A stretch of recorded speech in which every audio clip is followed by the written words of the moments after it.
27 masuk rumah sakit. Theo tak menyangka jika Alea akan kritis. Ia juga bodoh tak mengetahui istrinya akan punya trauma dan fobia dari ketakutannya. Bagaimana dokter bilang? Tanyanya. Alea dalam perawatan. Kondisinya saat ini dan sekarang cukup stabil, hanya menunggu siuman saja Pak. Apa ada yang kamu curigai Sinta? Tatapan Theo menyamping.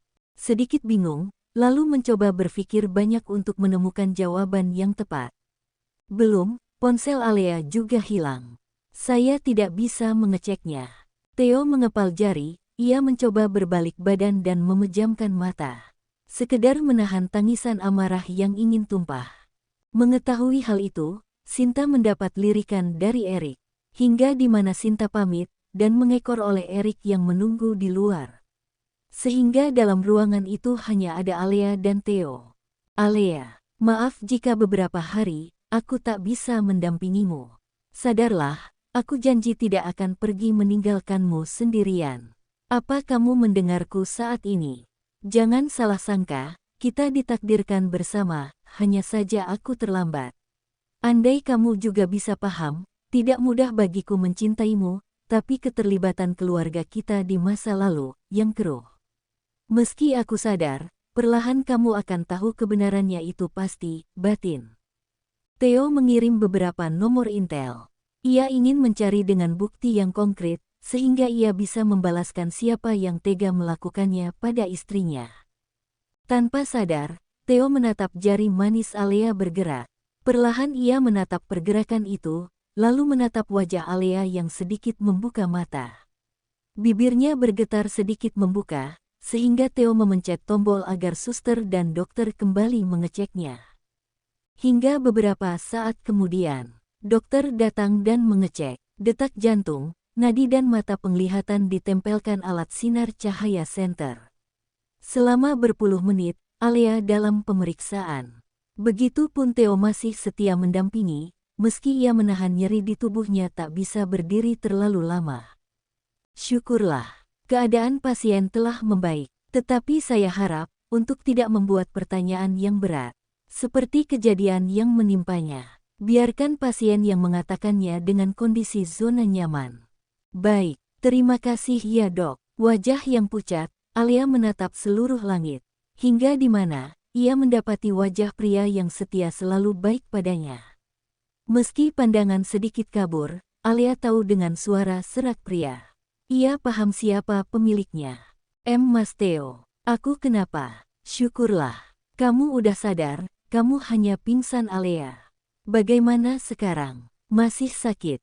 Pingsan. Memang aku kenapa mas? Alea menoleh menatap wajah Theo dengan gugup dan lemas. Jangan dipikirkan, aku akan menemanimu saat ini. Setelah ini, aku akan menyuapimu dengan sup hangat ayam kampung dengan jahe. Ini bagus agar kamu bisa pulih lagi. Alea cukup tersenyum, saat ini. Memang ia sedang tak bisa memikirkan kenapa ia tiba di rumah sakit. Hal itu pun, membuat Alea cukup sakit merasakan kepalanya, memegang kepalanya sedikit nyeri. Perlahan, Theo memberikan air putih. Lalu menyuapkan sup, Alea dengan cukup senyum ia melahapnya dengan pelan. Hati-hati, ini cukup panas, mas. Aku gak tahu, kalau tidak ada kamu. Aku harus bagaimana? Jujur aku sepi, aku sendirian kalau gak ada kamu mas, senyum Alea. Theo tak bisa jujur, ia tak bisa berkata lagi. Dengan istrinya bicara ngelantur seperti ini, meski membuat dirinya sangat yakin atau senang ketika mendengarnya. Tak lama, Sinta masuk. Ia menyambut Alea dengan pelukan dan tangisan. Membuat Alea sedikit terharu. Sehingga Theo menyingkir tapi memberi kode, meminta Sinta untuk tidak mencecar kejadian yang menimpanya karena masih belum stabil. Alea senyum mengiyakan, tanpa sadar ia meminta Sinta duduk dan bercerita. Alea lalu duduk sedikit menegak karena punggungnya sedikit pegal. Sinta pun membantu memutar posisi duduk Alea saat ini. Syukurlah lo sadar, Al. Gue seneng, oh ya. Cepet sembuh, kita cuci mata lagi. Goda Sinta. Deheman seseorang. Kamu Nisin. Oh ya, Aku kenapa ada di sini? Kata Mas Theo, aku pingsan. Ada apa emangnya? Sinta melongo, ia menatap Pak Theo dan Pak Erik yang memberikan kode mata. Hingga di mana Sinta mendengus nafas dalam-dalam. Lo kecapean. Pasti lo belum sarapan ya? Capek, hium. Belum sarapan, kayaknya enggak juga deh. Tapi udahlah, aku seneng kamu di sini juga. Theo menerima panggilan, ia keluar dan Erik pun mengikutinya. Sementara Sinta hanya menggeleng ketika dua pria sibuk itu pamit. Sinta tak pernah menyangka jika ia akan dekat dengan dua pria bos yang kuat di kantornya. Meski terlihat baik, tapi jelas saja. Jika di kantor ia akan terlihat seram dan jutek. Layaknya profesional karyawan dan atasan. Berbeda jika menyangkut di luar ketika bersama Alea. Hoi Wam, Al, lo beruntung kali ini. Tapi kenapa gue insecure ya? Emang semenarik apa sih jatuh cinta? Percintaan lo sama dua pria hebat. Batin Sinta. Tah, kok aku yang sakit, kamu yang bengong? Tanya Alea. GPP, antusias seneng aja. Lo siuman, gak syok lagi gue, alibi. Haha, dasar. Theo telah selesai menerima panggilan. Lalu ia memerintahkan pada Erik untuk meminta Leo sang sepupu. Memancing Haris untuk bertemu di suatu tempat. Erik, jangan sampai buat kesalahan. Jika dia yang melakukannya, pastikan menghajarnya habis-habisan. Baik, tetapi bos, pikirkan kesehatan Anda. Sebaiknya tidak perlu dengan kekerasan. Bagaimana? Ronsen ulang sejenak. Khawatir Erik, di mana pengobatan bosnya, baru 40% dilakukan di Jerman. Erik yang tiba saja mengeluarkan petuah. Ia malah mendapat sorot mata yang tajam dengan jari yang runcing, menyentuh dasinya. Aku bilang, lakukan sekarang Erik, tanpa bu. Erik langsung pergi begitu saja. Mematuhi perintah dari sang atasan. Tidak habis pikir, apa bos kejam berubah drastis kala menyangkut belahan jiwanya terluka. Tanpa memikirkan kesehatannya juga, yang perlu diobati. Jika kau terjadi sesuatu bos, maka nasibku bukan saja kehilangan. Akan tetapi menambah pengangguran, beban di negara ini, batin Erik bergerutu. TBC, Theo mengepal kedua tangan, ia meremas dengan rahang yang sedikit keras. Matanya telah tertuju pada seorang yang ingin ia hancurkan. Entah titik kelemahan, setiap tahu dia pelakunya. Semua masalah, begitu saja tertutup tanpa apapun. BRUUGH. Pukulan mendarat membuat Leo sang sepupu menjadi gemetar. Kala melihat Haris dipukul. Paman, kita bicarakan baik-baik, jangan seperti ini. Leo berusaha melerai. Sialan, lo pukul gue apa alasannya? Teriak Haris berdiri kembali. Lalu meneriaki sahabatnya Leo. Lo bohongin gue, maksudnya apa? Kita ketemu tapi bawa pria tua ini. Menatap kesal, dengan menunjuk Theo. Erik dan dua pengawal ingin melerai, pasalnya ia tidak ingin. Pak Theo mengalami luka, demi wanita. Ia berusaha membuat perhitungan, meski Erik melerai dua bodyguard Haris. Mereka saling berjaga dan melingkar. Seolah tatapan Haris dan Theo saling berhadapan. Sementara Leo anak muda yang menjalani bisnis terbilang awal. Ia hanya memegang kepalanya karena penat. Hingga beberapa jam, Theo dan Haris masih saling menatap dan saling menepis. Haris tetap bersikukuh tidak pernah datang ke tempat itu. Gue bilang, gue gak ada hubungannya dengan terjadinya Alea, paham lo? Mana ada maling ngaku, model pria brengsek kayak lu. Harus diberi pelajaran. Theo menarik kembali jas kerah namun menahan untuk memukul. Lepas bung, jangan bikin gue gak sopan. Gue tahu kita masih satu darah. Apa alasannya lo berlaku gila, cuma demi Alea? Dia wanita malang bukan? Haha, senyum picik Haris. Berani lo bilang sebutan kayak tadi. Gue gak segan buat hancurin semuanya hingga ada di nol. Dan kita bukan keluarga satu darah.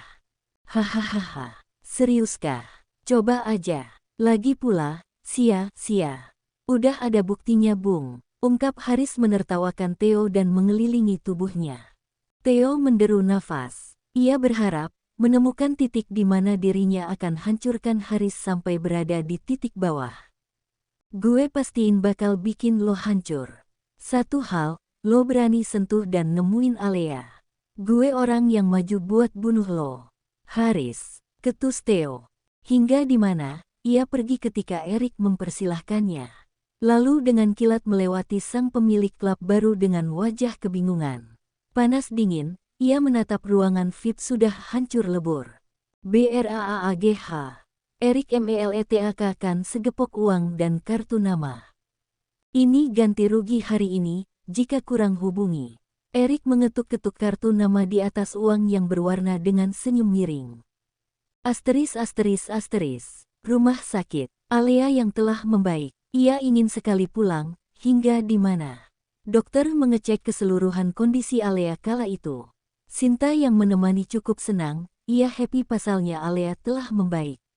Happy ya Al, ingat, kemanapun, kabarin, gue bakal selalu jadi malaikat pelindung. Tangs Yasin, gue aja yang gak sabar, harusnya tunggu Mas Theo, senyum Alea, karena ia sudah tahu siapa yang datang. Yoyum, suara Dehman, dan tatapan serak maskulin datang. Aura sedikit pekat membuat Sinta bergidik ngeri dan horor. Kalau gak ada Sinta mungkin, tapi saya akan ada dan menjadi sayap pelindung kamu. Alea sayang, senyum Theo dan duduk menatap Alea begitu saja. Astagfirullah, gue berasa jadi nyamuk goreng sekarang. Meski auranya horor, kalau udah di depan Alea kenapa jadi kayak Hello Kitty ya nih ruangan, batin Sinta. Sinta pun saat itu juga pamit, setelah Alea ada yang menjaga. Menyisakan tatapan dua orang yang saling memandang. Mas bantu ya. Alea pun mengangguk. Hari ini tepat 3 hari, Alea akan pulang. Kesehatannya semakin normal. Setelah Theo mengemas barang Alea, ia menggendong Alea ke kursi roda. Hingga di mana, Alea cukup terkejut dan malu. Kenapa aku nyaman? Perlakuan baik Mas Theo. Membuat aku rindu jika perlakuan ini adalah sikap Mas Haris. Tapi sayang, itu tidak mungkin terjadi. Tapi, aku tahu dia adalah kakak dari Haris, namun aku terus berusaha memberi kesempatan untuk tidak menyamaratakan. Tapi, jika aku tetap saja mandul, apakah Mas Theo akan meninggalkan aku juga? Jujur aku wanita yang banyak kekurangan, batin Alea. Theo pun mendorong kursi roda, meminggirkan roda itu depan meja kasir, lalu meraih Alea dengan sendiri. Gaya gentle, dan semua para suster sungguh terkejut akan pria yang bermantel kerah coklat dan celana jeans yang benar-benar harum mewangi ketika melewatinya. Hingga di mana tatapan Alea cukup risih dan menoleh ke atas rambutnya. Ia menoleh wajah Theo yang maskulin dan terlihat gagah. Mas, kamu bikin semua suster terpesona tuh. Seneng ya? Hoiwam, apa sayang? Kamu jadi perhatian para suster, bisik kembali.